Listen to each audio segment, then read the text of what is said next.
اب ایک اور ان کی سٹیٹمنٹ آ رہی ہے جو بڑے ذوق و شوق سے وہ دیتے تھے، وقالت الیہود لیست النصارى علی شیء، یہودی کہتے ہیں عیسائیوں کی تو کوئی بنیاد ہی نہیں ہے، کسی شے پہ نہیں کھڑے، اے تو فارغ نے۔ وقالت النصارى لیست الیہود علی شیء، اور نصارہ کہتے ہیں یہودیوں اے فضول، ایک کوئی فرقہ ہے؟ تو اس کو میں آج کے دور میں کہتا ہوں، بریلوی کہتے ہیں دیوبندی تو شے ہی کوئی نہیں، دیوبندی کے اندر بریلوی کوئی شے نہیں، یہی کہتے ہیں نا۔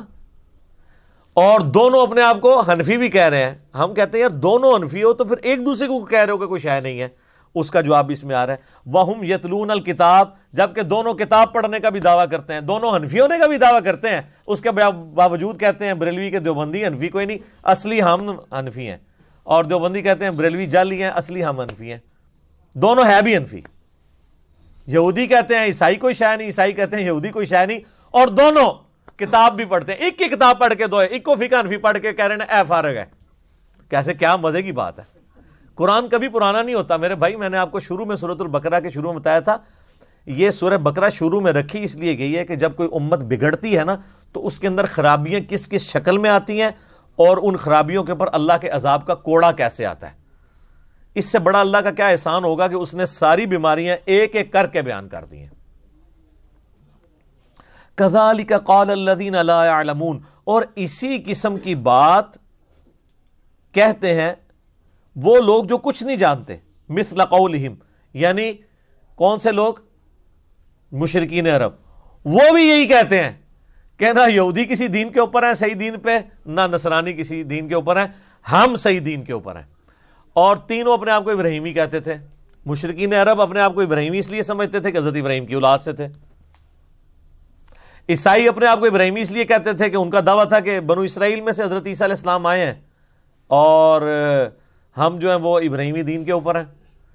اور یہودی وہ کہتے تھے کہ بنو اسرائیل جو ہے، یہودا تو آپ کو پتہ نا بیٹا تھا حضرت یعقوب علیہ السلام کا، اسی سے یہودی نسبت ہوئی، تو وہ کہتے تھے ہم ابراہیمی ہیں۔ تینوں کہتے تھے کہ ہم ابراہیمی ہیں، دو ان کی شریعت کو مانتے ہوئے کہتے تھے جو ٹوٹی پوٹی فارم میں تھی، اور جو مشرکین عرب ہیں وہ اسی طرح کہہ رہے ہوتے تھے جس طرح ہمارے ایکس پرائم منسٹر کہتے تھے میں شیخ عبد القادر جیلانی کی اولاد سے ہوں، یعنی نسلاً ابراہیمی۔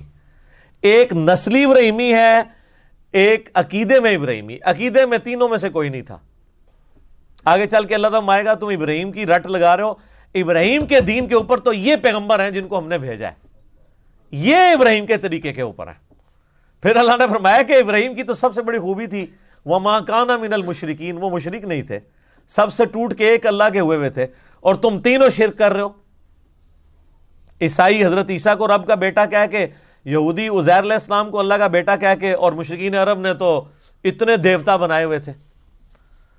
تو تم سارے ہو مشرک اور اپنے آپ کو ابراہیمی کہہ رہے ہو جس سے بڑا مواحد ہی کوئی نہیں تھا، تو یہ کیسا تضاد ہے؟ اصل میں ابراہیمی تو ہیں نبی صلی اللہ علیہ وآلہ وسلم اور ان کے پیروکار۔ فاللہ یحکم بینہم یوم القیامت فیما کانوا فیہ یختلفون، پس اللہ تعالیٰ ان کے درمیان فیصلہ فرما دے گا قیامت کے دن جس معاملے میں وہ جھگڑا کرتے تھے۔ اللہ تعالیٰ فرمایا کہ یہ قیامت والے دن فیصلہ ہو جائے گا اس اعتبار سے کہ ہر بندے کو اپنے کیے کی سزا ملے گی۔ اس سے کوئی یہ مطلب نہ نکالے کہ قیامت والا دن پتہ چلے گا کہ عیسائی صحیح ہیں یا یہودی صحیح ہیں یا بت پرست ٹھیک ہیں یا مسلمان ٹھیک ہیں، نہ۔ اور اگر یہ سب کچھ قیامت والے دن ہی پتہ چلنا ہے پھر تو نہ پیغمبروں کے آنے کا کوئی فائدہ ہے نہ کتابوں کے آنے کا، کیونکہ قیامت میں ریورس گیئر تو کوئی لگا کے واپس دنیا میں آ نہیں سکتا۔ اللہ نے قرآن میں تو بتا دیا، اس کے باوجود اگر کوئی ماننے کے لیے تیار نہیں ہے تو اللہ تعالیٰ یہ نہیں کہہ رہا کہ میں ان کے درمیان جو ہے وہ قیامت دن بتاؤں گا کون ان میں سے ٹھیک ہے، اور قیامت والے دن پتہ لگ جائے گا کون صحیح ہے۔ یہ کہا جا رہا ہے کہ قیامت والے دن لگ پتہ جائے گا کہ کون صحیح ہے۔ یہ دھمکی ہے، اس میں پتہ نہیں لگے گا، پتہ تو یہاں بھی لگا ہوا ہے، سچائی سب کے سامنے ہے۔ قیامت والے دن لگ پتہ جائے گا، یعنی اس کا جب عذاب صحیح طریقے سے تمہارے سامنے آئے گا، پھر جیسے ایک شخص جو ہے وہ اس کو ہزاروں بندے بتا رہے ہوں کہ یار یہ استری گرم ہے، اور وہ اس استری کو کپڑے پہ بھی رکھ کے دیکھے کپڑا بھی جل جائے پھر بھی وہ ماننے کے لیے تیار نہ ہو، تو آخری حل کیا ہے اس کو یہ منوانے کا؟ کہ استری گرم ہے کہ اس کا ہاتھ پکڑ کے استری پہ رکھا جائے، پھر اس کو کوئی وہم رہ جائے گا؟ تو یہی ہونا ہے کہ دنیا میں اللہ نے علمی دلائل کے ذریعے بتا دیا یہ سچ ہے یہ باطل ہے، تو اللہ ہمارے قیامت والے دن جب ان کو آگ پہ ہم ڈالیں گے نا تو پھر ان کو پتا چلے گا اچھا یہ فیصلہ ہوا ہے، ان پتہ لگ گیا جے، لیکن ان فائدہ کوئی نہیں۔ اگر ایک قادیانی کو قیامت والے دن جا کے یہ بات پتا چلی کہ غلام احمد قادیانی تو دجال ہے، میرے ساتھ فراڈ کیا اس نے، تو اس کو قیامت والے دن اس چیز کا ایکسپوز ہونا کو نفع دے سکتا ہے؟ تو صرف قادیانیوں تک نہ رہے، تھوڑا سا آپ اپنے اوپر بھی غور کر لیں، کیونکہ آپ قادیانی صرف اس لیے نہیں ہے کہ آپ کے ماں باپ قادیانی نہیں تھے۔ اگر آپ کے ماں باپ قادیانی ہوتے، میرے ماں باپ قادیانی ہوتے، تو کوئی لاکھوں میں ایک ہوتا ہے جو بندہ اپنے آباء و اجداد کے دین کو چھوڑتا ہے۔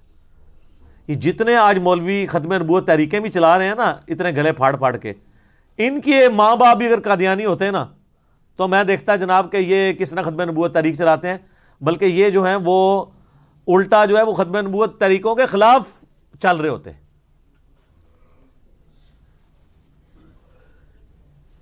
تو سر پھر اس میں ہم اسی لیے تو عرض کرتے ہیں کہ مرنے سے پہلے اے مسلمان کر لے اس پہ غور، کتابوں کا خدا اور ہے بابوں کا خدا اور۔ کیوں؟ جس طرح قادیانی نے اپنے عقیدوں کو ریویو کرنا ہے نا، اسی طرح ہر فرقے والے نے ریویو کرنا ہے، کیونکہ جس طرح آپ یہ سمجھے ہوئے نا کہ میں ٹھیک ہوں، بالکل اسی کانفیڈنس سے وہ بھی سمجھے ہوئے کہ ہم ٹھیک ہیں، اور عین ممکن ہے کہ آپ دونوں ہی غلط ہوں۔ آپ کے پاس کیا دلیل ہے ٹھیک ہونے کی؟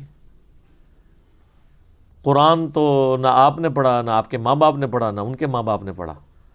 قرآن پڑھنے سے مراد ناظرہ نہیں، ترجمے سے، ورنہ تسی کہو گے میری دادی تے انہیں قرآن پڑھ دی سی تے میرا دادا تے انہیں قرآن پڑھدا سی، نا اے نہیں، ترجمے نال کوئی رواج ہی نہیں سر۔ اچھا لوگ پرانے زمانے کو یاد کر کے نا بڑا خوش ہوتے ہیں، کہتے ہیں جی بڑا چنگا دور سی جی۔ میں کہتا ہوں سر اسلامک ہسٹری نے صحابہ تابعین کے بعد جو متبرک دور یہ دیکھا ہے نا، اسلام نے اس سے بہتر دور نہیں دیکھا۔ آپ لاکھ پرانی چیزوں کے اوپر جو ہے وہ خوش ہوتے رہے، لوگ اپنے بچپن کے دنوں کو یاد کر کے خوش ہو رہے ہوتے ہیں کہ جی کیا بچپن اچھا ہوتا تھا، یہ کرتے تھے۔ اور میں جب اپنے ماضی کی طرف دیکھتا ہوں تو میں کہتا ہوں اللہ معافی دے کہ ہم لوگ اتنی گمراہی کے اندر تھے، مر جاتے تو کیا ہوتا؟ تو پہلے بھی یہی تھا۔ یہ بالکل جھوٹ بولتے ہیں جو کہتے ہیں پہلا وقت اچھا تھا۔ یہ وقت اس لیے اچھا ہو گیا کہ اب یہ پھر قرب قیامت کے قریب دوبارہ نشست ثانیہ ہونی ہے نا، تو ریورس گیئر لگا ہوا ہے۔ ورنہ آپ میں سے کوئی کہہ سکتا ہے کہ جیسے جیسے نبی علیہ السلام سے زمانہ دور ہو رہا ہے تو برائی عام ہو رہی ہے، لیکن چونکہ اب دوسری طرف اب نشست ثانیہ ہونی ہے تو ریورس شروع ہو گیا۔ لوگ کہتے ہیں پہلے وقت تھا، میں ان کو کہتا ہوں آپ نے اللہ کو جان دینی ہے، ایمانداری سے بتائیں آج جتنی بچیاں نقاب کر رہی ہیں اور برقع پہن رہی ہیں، اپنی ذرا ماؤں بہنوں سے پوچھیں، دادیوں سے پوچھیں کہ اس زمانے میں وہ برقع پہنتی تھی؟ تو پھر کیوں اس زمانے کو یاد کر کے آپ لوگ اس کی تعریف کرتے ہیں؟ رواج ہی کوئی نہیں تھا۔ آج بھی گاؤں ایریا میں چلے جائیں مجھے دکھائیں کتنی عورتیں برقع پہنتی ہیں، کوئی نہیں۔ آئے اسلام آباد کے کسی کالج کے باہر کھڑے ہوں، ہزاروں بچیاں آپ کو نقاب پوش نظر آئیں گی۔ یہ مبارک دور تو کبھی دیکھا ہی نہیں ہے اسلام نے، جو آج کا دور ہے۔ اور یہ چینج کیوں آئی ہے؟ دنیاوی تعلیم کی وجہ سے۔ دنیاوی تعلیم نے لوگوں کو مجبور کیا کہ وہ دین کو پڑھیں۔ دینی تعلیم تو پہلے بھی کوئی نہیں تھی۔ جنہوں نے قرآن اور بخاری کا ترجمہ نہیں ہونے دیا انہوں نے دینی تعلیم کہاں سے آنے دینی تھی؟ یہ دنیاوی تعلیم آئی، اس کی وجہ سے لوگوں نے پھر دین کو سٹڈی کرنا شروع کیا، اور آج آپ کو برکات نظر آ رہی ہے الحمدللہ۔